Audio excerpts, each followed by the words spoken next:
কান্দি বীরেন্দ্রচন্দ্র কলেজে সরস্বতী পূজা উদ্বোধন করলেন কান্দি বিধায়ক অপূর্ব সরকার। মুর্শিদাবাদ জেলার কান্দি শহরের বীরেন্দ্রচন্দ্র কলেজের এবছর সরস্বতী পূজা উদ্বোধন করা হলো।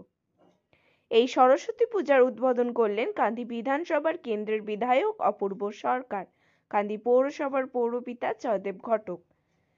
বীরেন্দ্রচন্দ্র কলেজের প্রিন্সিপাল ডক্টর অতীশ চন্দ্র ঘোষ সহ উপস্থিত ছিলেন বিশিষ্ট ব্যক্তিবর্গ ও কলেজের অধ্যাপক অধ্যাপিকা সহ কলেজের ছাত্রছাত্রীরা উপস্থিত ছিলেন এই অনুষ্ঠানে।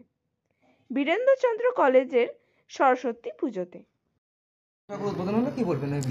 প্রত্যেক বছরের মতো এবছরও রাজা বীরেন্দ্রচন্দ্র কলেজ তৃণমূল ছাত্র পরিষদ পরিচালিত ছাত্র সংসদ বাগদেবীর আরাধনায় ব্রতী হয়েছে।